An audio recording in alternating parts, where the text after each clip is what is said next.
Hi, and welcome back to Music and Gear. This is our second review on my last order from Guitar Gardens. It's a Firefly. This particular Firefly guitar they've offered 2 prior times, and each time I missed it. This time I got lucky. I just happened to go to the site and there it was. But it said sold out. I went back the next day and for some strange reason it was back. When I purchased this one, I went back 5 minutes later, it said sold out again. So let's open it up and see which model I picked up.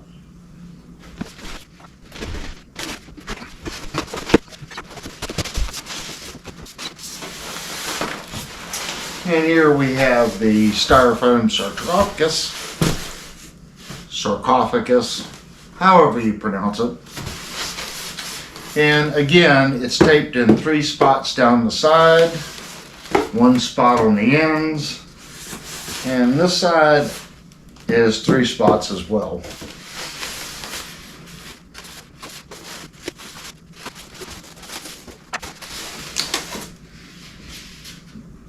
And again, we have the form-fitted styrofoam designed to keep the guitar secure.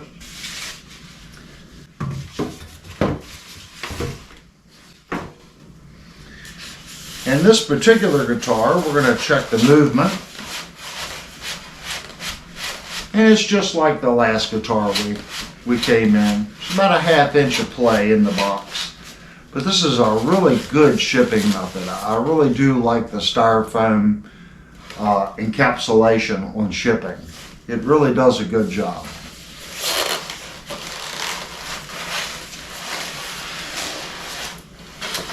Oh. And we have a goodie bag. Truss rod tool and the cheap Radio Shack cord.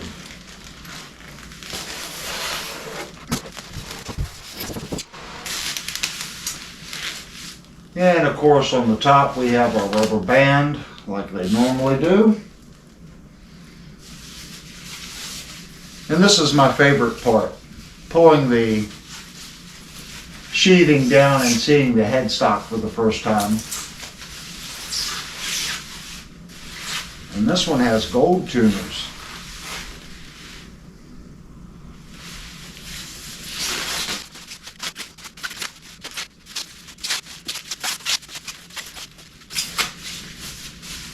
This is one of those ones you just want to rip off.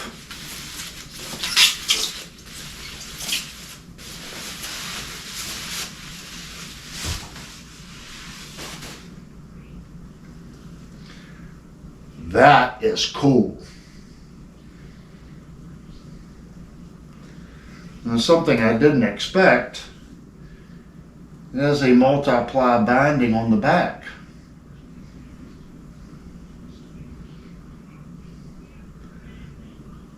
That is really cool. It's like an aged binding on the side with a very white center.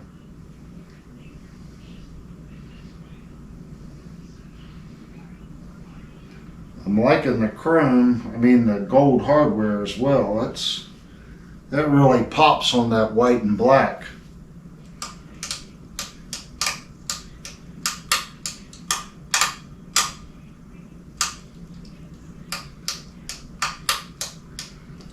Switch feels okay. And this also has the mushroom strap buttons. Exactly the same as the last guitar we reviewed. These are in gold.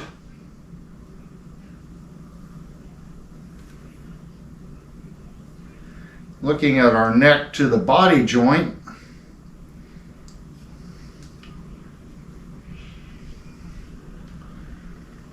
I don't see any cracking. It's a nice smooth transition.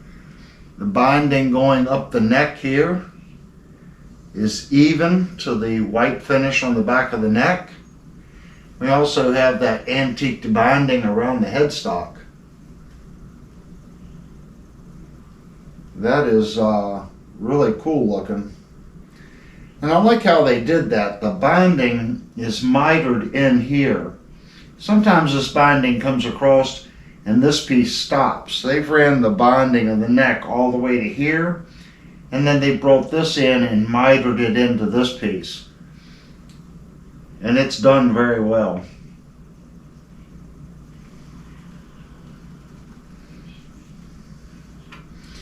These are like a Grover type tuning key. Of course, they're not Grovers. It's just a Grover S tuning key.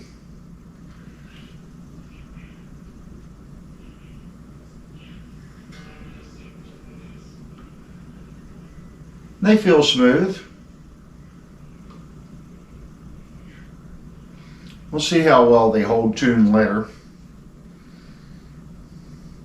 Looking at our bridge here, there are little screws right here. They're set towards the pickup, and that's to set your intonation.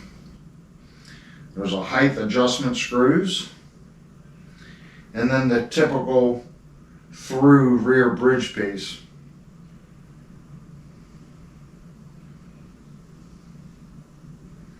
Everything looks nicely done. It's setting down tight. Our controls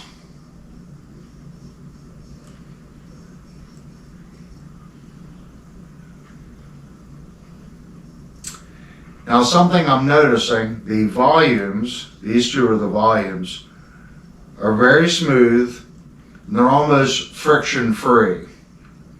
Our tones, they are smooth, but they are much firmer than the volume controls.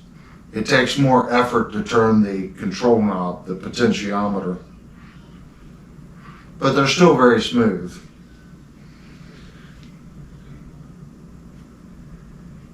And looking at our output jack, it's just a standard black square. And this binding is flush all the way around, but it has an age detail right at the line here. It like gets darker as it goes towards the edge of the binding. I kind of like that. It's like the perimeter of the binding is a little darker than the center. And then here it goes black, white, black, white, black, white, black, and then the outer piece.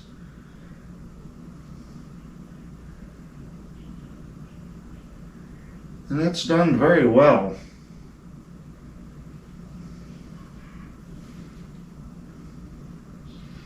I don't see any missteps in the finishing.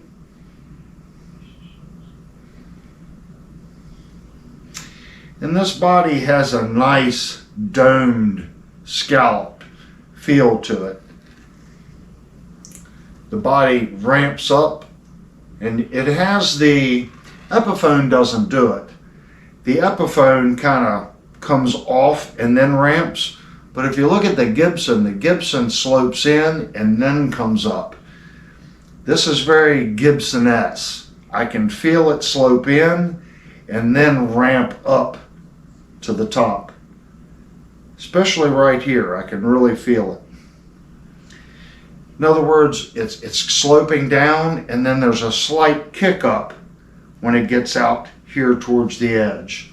And I've noticed that on Gibsons and Epiphones, they tend not to do that. This slope down goes right into the edge of the binding.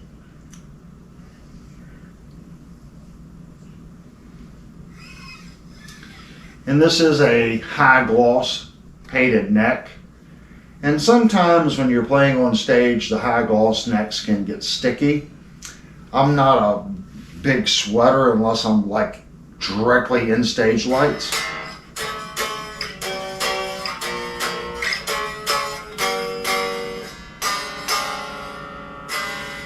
So the guitar is shipped out of tune, which is good. That's a little easier on the necks. But I can tell right now that the action height on this guitar feels pretty good. The frets feel good. Looking down the neck, it does appear to have a little relief. Now I'm looking down at the frets, and this one's okay. This one isn't as good as the purple one there. I do see 1, 2, 3, about 3 frets that are a little misaligned. But all in all, it's still above average on the ball and fret type guitar. Everyone knows I'm just extremely picky.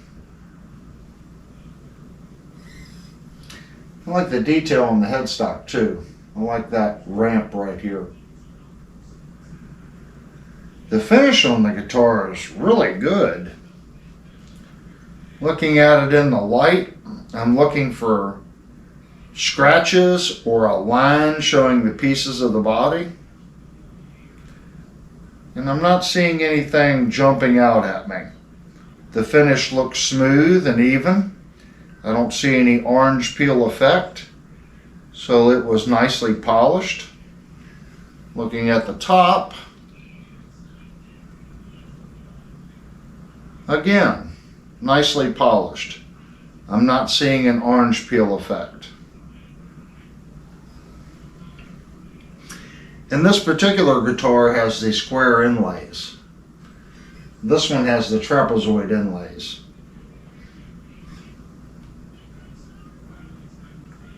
And our nut is cut extremely flush. This down through here is done very well. This binding to the finish on the neck, I'm not feeling any transition whatsoever. The same with the binding on the headstock.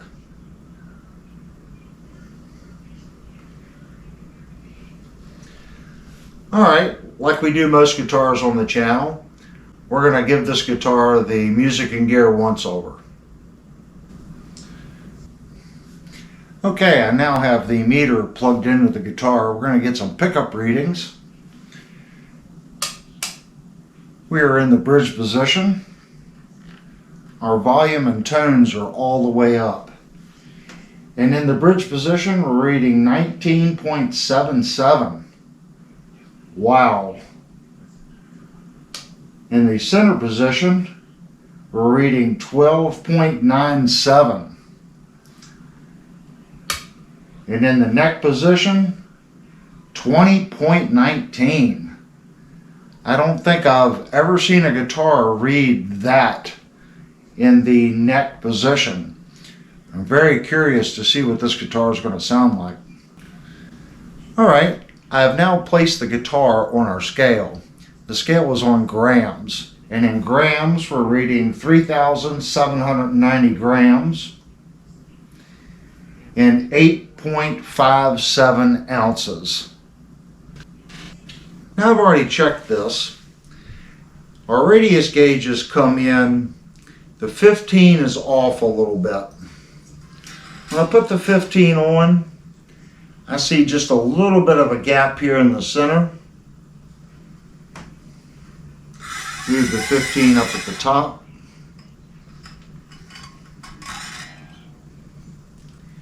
And I see a little bit of a gap in the center. When I take the 16,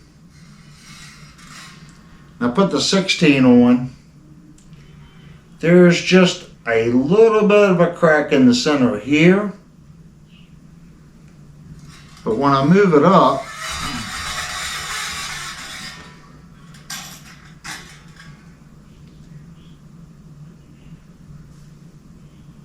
it is perfect at the top.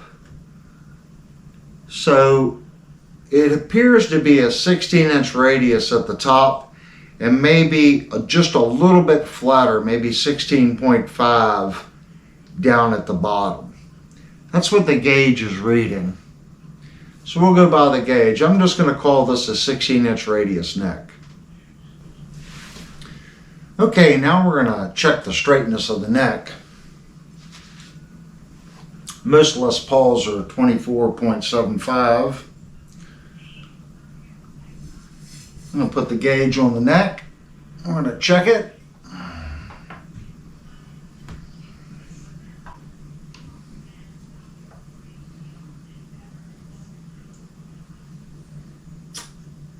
And this guitar does have some relief. I am going to say that's about 0.8 millimeters of relief in the neck. 0.8, 0.9 millimeters of relief in the neck.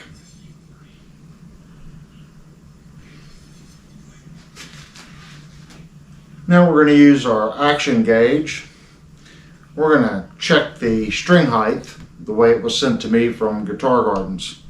On the 12th, on the low E, to the bottom of the low E,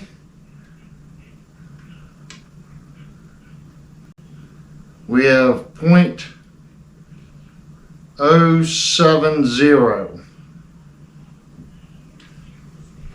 On the high E,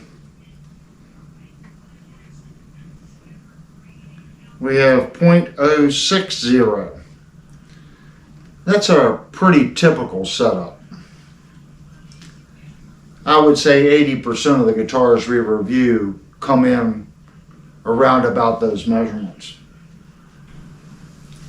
Now, everyone's favorite part.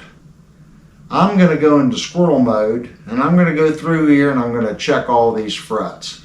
We're checking for the level of the frets and how well the fretwork was done from Firefly.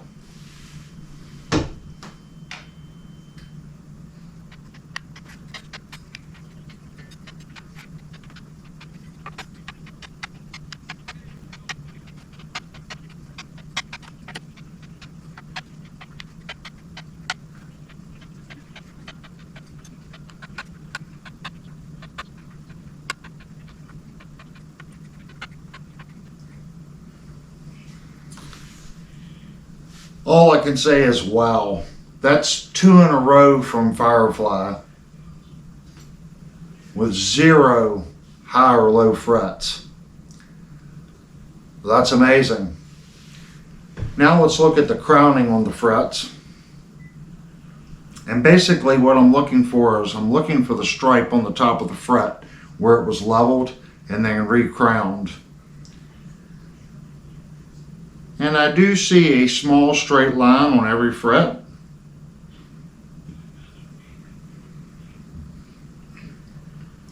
But it is very consistent and it is very small.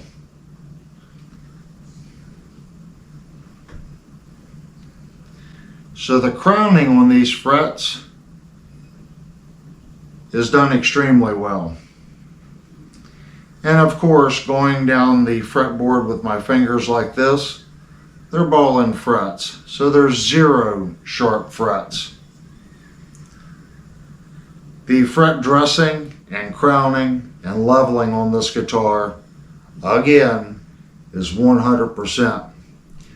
That's saying something for this particular production run from Firefly. They nailed it.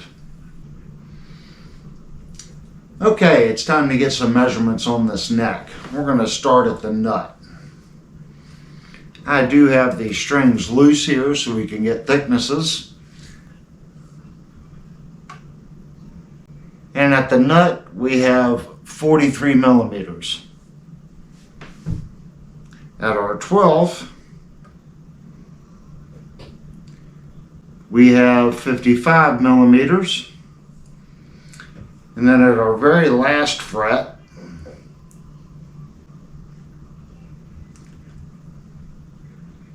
looks like 57.25. Now let's get some thicknesses. At our first fret,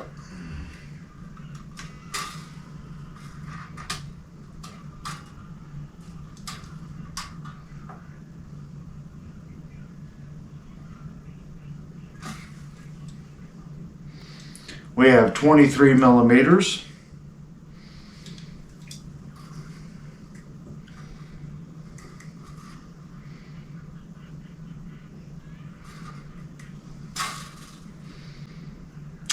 And at the 12th fret we have 25 millimeters.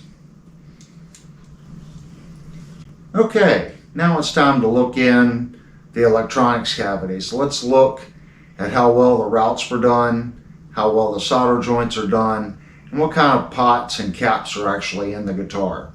So I'm going to go into squirrel mode as I remove the screws and the cover plates.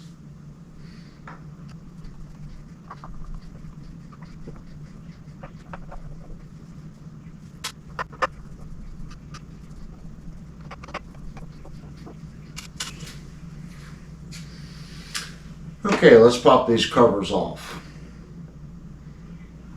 And our first cover, we can see there is no shielding.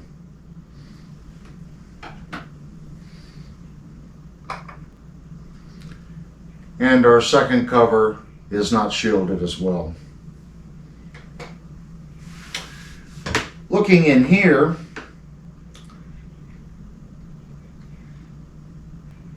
we can see right here, see these joints? This soldering iron really wasn't up to temperature. I can see the flat spot from the iron. This one, this one, this one. Pretty much all these joints on top of the potentiometers are a little messy. Not quite to temperature. We do have either an oil-filled or carbon paper caps. And looking at the wiring going into the side of the potentiometers, it does appear that they ran the wire through the hole of the terminal and then bonded it. Those joints don't look too bad as far as temperature, but the ones on top of the pots were definitely not hot enough. This wire here is the one going over to our bridge, even though it's red. That is our ground to our bridge. We can see it's terminated on the side of this potentiometer right here. And I'm not seeing two wires. I'm not seeing a 4-wire pickup on these. So these pickups, unless you went in and modified the pickup at the pickup side, you would not be able to do coil splits. That's that one. Here's the other one.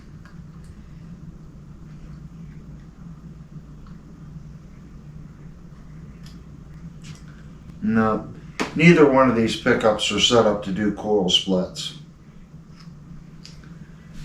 So let's look at our other cavity. And here you can see they tinned the ground all the way up to the PVC jacket.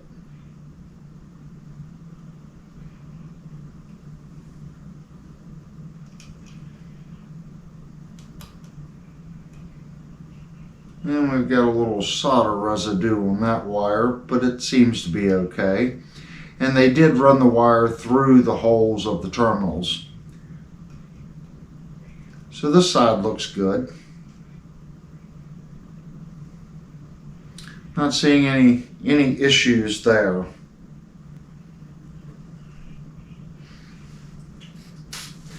All right, I'm going to go ahead and put the cover plates back on, and we'll move to the next step.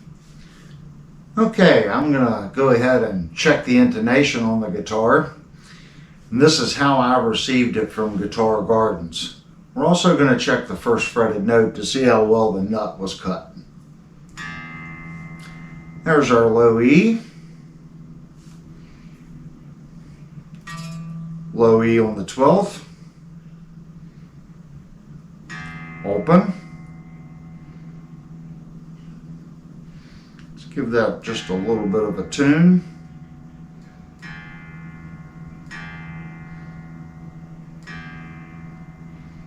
There we go. 12th. And it seems to be a fraction high. Open. First fretted note. That's actually really good. It is on the sharp side, but that's actually very good. There's our A. A on the 12th. Open. 12th. Just a fraction sharp. Open. First fretted note. That one is almost spot on. Very good. There's our D. D on the 12th. Open. 12th. Again, just a fraction sharp. There's our open D. Let's try our first fretted note. And just a little sharp. Again, very good. There's our G.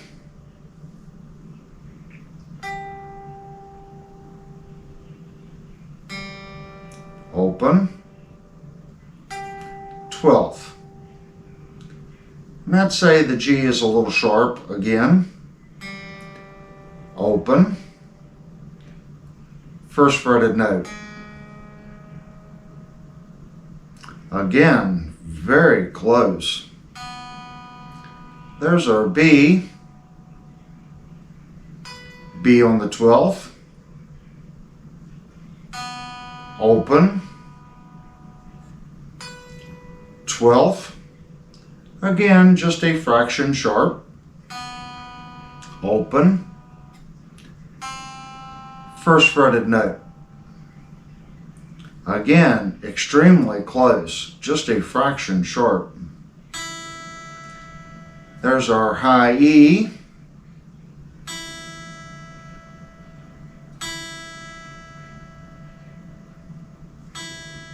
And the high E doesn't seem to be very stable.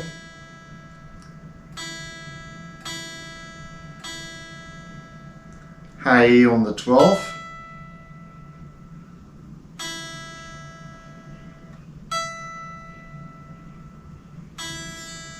And again, I'm going to say it's just a fraction sharp.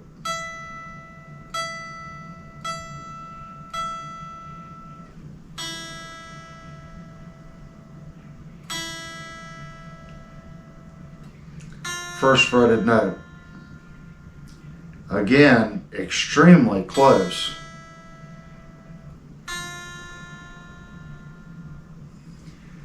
I'm going to say that this is one of the best guitars we've reviewed as far as the first fretted note and the intonation. On average, it's very consistent all the way across. It is a little sharp on the intonation on the 12th, and it's just a fraction sharp on our first fretted note. But all in all, it's a really well set up guitar from the factory. Okay, we've made it to the demo section of the video, and I've noticed a little bit of an issue. I always turn on my cameras first, make sure they're centered. Then I sit down, grab the guitar, plug it into the HX Stomp, and the HX Stomp is just going to my Mackie, to my control room monitors. We're using a cab R and an amp simulator in the Line 6 Stomp, so I don't really have an amplifier. But in this case, when I turned it on, all my settings on the board and everything are the same, and I pretty much know where my volume should be when I record these videos. And when I turn the volume up, there is a tremendous amount of line noise. Now, to give you a reference, I have the volume and tones all the way up. We're in the bridge position.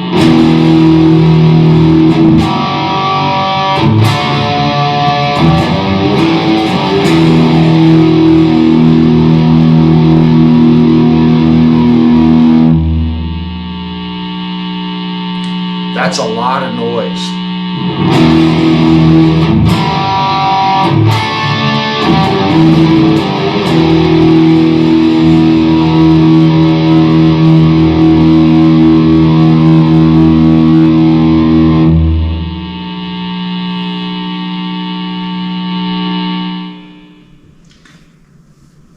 So what I think we need to do is we need to actually go back a little bit. I'm going to open up the back of the guitar.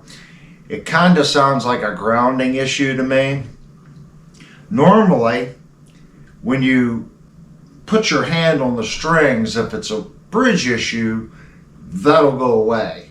In this case, I had my hand on the strings and there's still a lot of hum. So that's making me think that something's not grounded properly between the pots, maybe the pots and the bridge, or there's a loose connection that we may have missed on the initial inspection. So we're going to go back and open the guitar up and see what we can find. Alright, I now have the guitar back up on the stool. I'm going to remove the screws and pull the cover plate off. Of course, I'll go into squirrel mode. We're going to try to figure out where this ground problem is and where we're getting all this noise.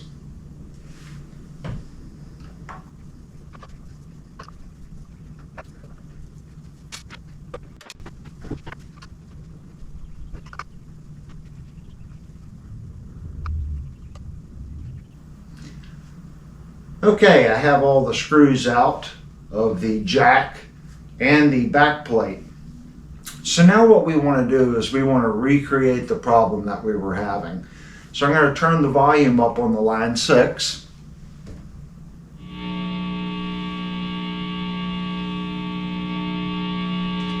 And you can hear the noise. The guitar is plugged in.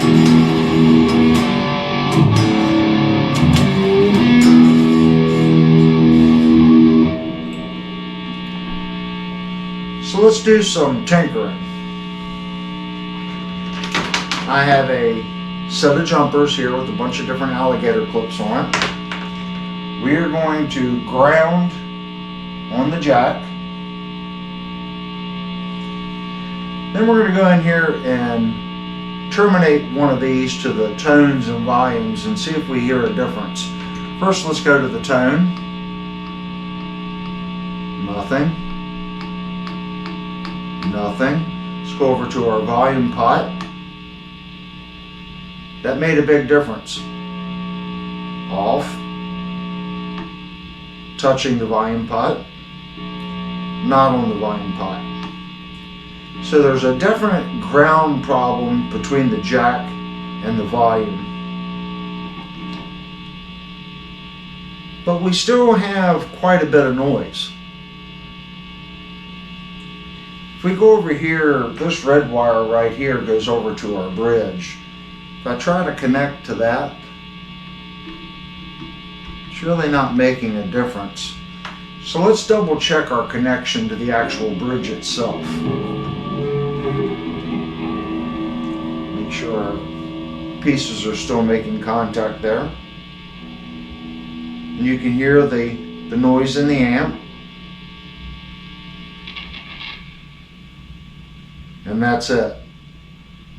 The guitar has become quiet now.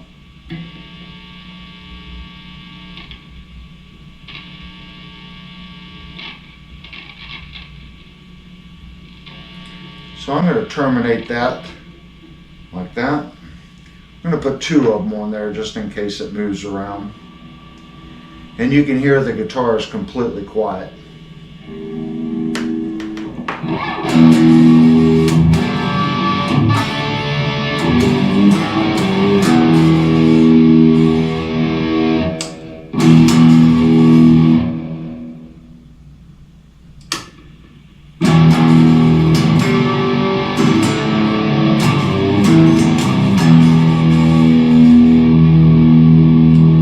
Actually has a really good sound to it.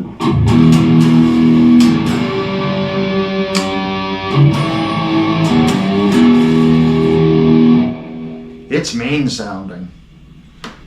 We just have a ground issue. Okay, I took the guitar downstairs and I've done a little work on it. I've added a ground wire between all the pots. Basically started at this pot, went to the other volume pot, over to this tone pot, then up to this tone pot, and just created a ground loop between all 4. I also removed this insert, where this threaded insert goes into the body.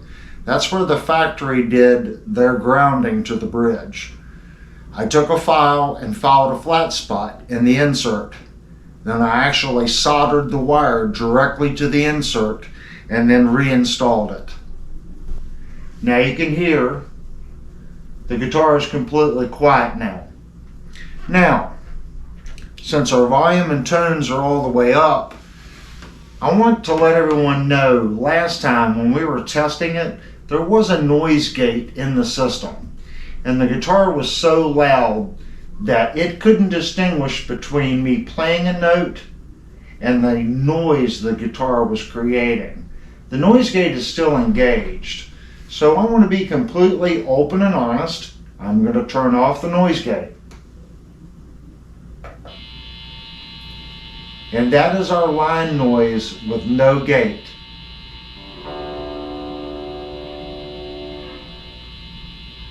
So it is actually quite quiet. And that means we're ready to demo this guitar. Okay, it's time to demo this guitar. I have the volumes and tones all the way up. We are in the bridge position and I'm on a clean channel. We're just going to do some basic chords just so you can get a feel for the tone and clean.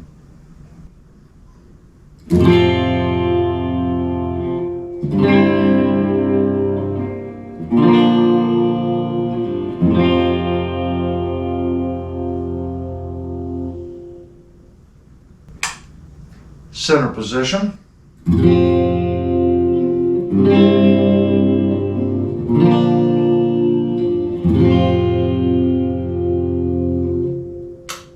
Neck position.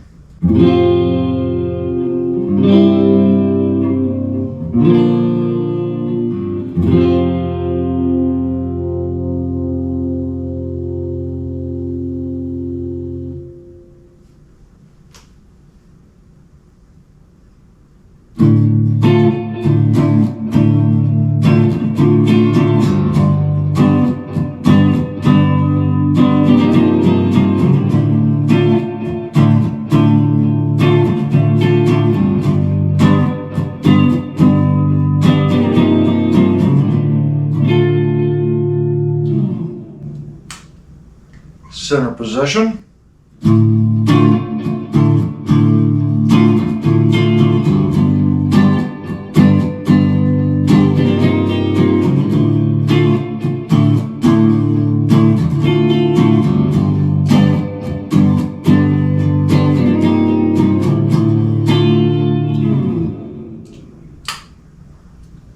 Neck position.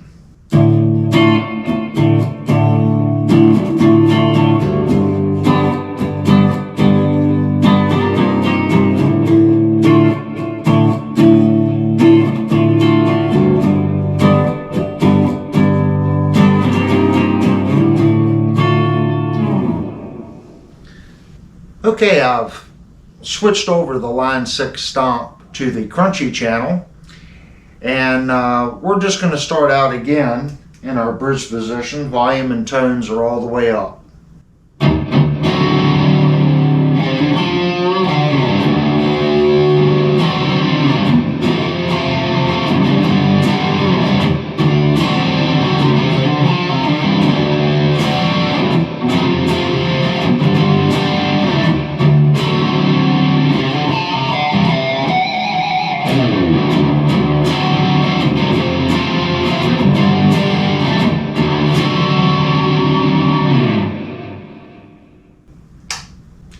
Let's go up to our center position.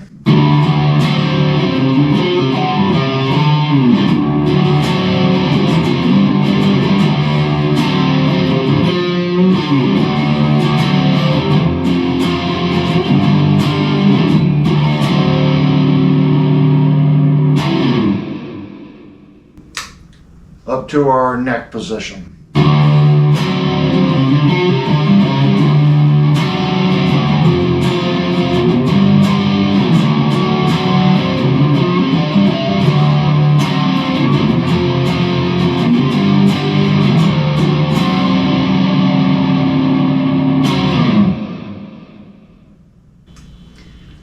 Okay, I've added the second distortion pedal in the line 6 stomp. Basically, I'm stacking pedals.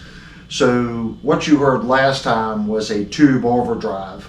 So now I'm adding another distortion pedal in front of that one.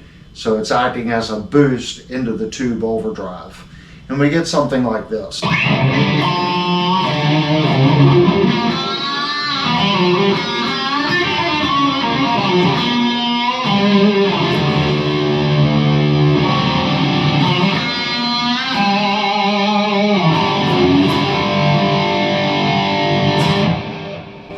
It's quite mean.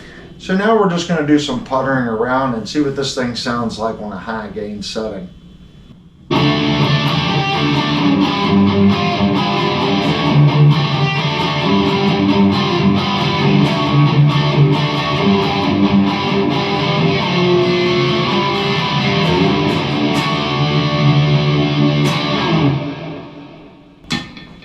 Up to our center position.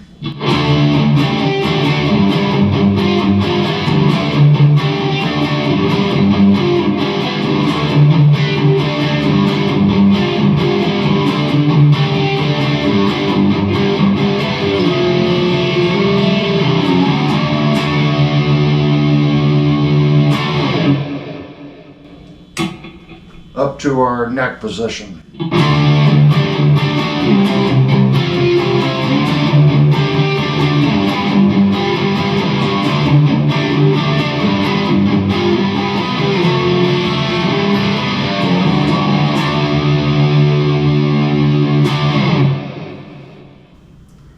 Okay, now it's time for final thoughts on this guitar. This is Firefly's copy of the Zakk Wylde Gibson LP. That's what it is. Let's call it what it is. This is a Zakk Wylde copy. It's a darn good copy.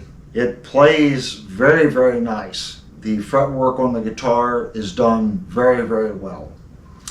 The pickups on the guitar sound really nice, even on the clean. They're nice, warm sounding pickups. They take crunch well, they take distortion well. So I think the pickups are good, but the pickups are only 2-wire. So if you're wanting an LP guitar that you can split the coils on, these pickups are not going to allow you to do that easily. You would have to go into the pickup themselves and split the jumper between the coils and then solder to that and then run those wires into the control cavity to do coil splits. Most people don't do that, but that's the only way that you could coil split these particular pickups. In the pickup reading section, they read very high. They're very high output pickups, and they sound great. There's nothing wrong with it. The volume and tones are very smooth and operate properly. The guitar plays great. My only issue with the guitar was the grounding problem. When you receive a guitar, you shouldn't have that issue. The guitar needs to be checked at the factory to make sure that the wiring is done properly. Obviously, this guitar was not checked, it was sent out. If you received this guitar and you were not a guitar tech or knew someone that could fix it, most likely it was being returned back to Guitar Gardens. This channel is about product information. So if you bought this guitar and had a completely different experience with it, yours come and it did not have the grounding problem, I want to hear from you. Post below. You received this guitar, had no problems with it. But again, if you received this guitar and you had a problem with it, maybe it was something different than the one I had or the exact same problem, I want you to post below and reaffirm whatever problem that you may have had. Again, it's about information. Someone watching this video is thinking about purchasing this guitar, and all that information helps that person make that decision based on the asking price of the guitar. And if you didn't know, 80% of the people that watch my videos are unsubscribed. So if you would, and you enjoy content like this, the highly detailed videos that we do here on the channel, please hit the subscribe button and hit the like button. Every time you hit the like button, it helps YouTube push the video out for other people that have not discovered the channel here. And I want to thank everyone that has commented and hit the like button, and I want to thank everyone for watching the video. Thank you, and if you bought one of these guitars, I want to hear from you.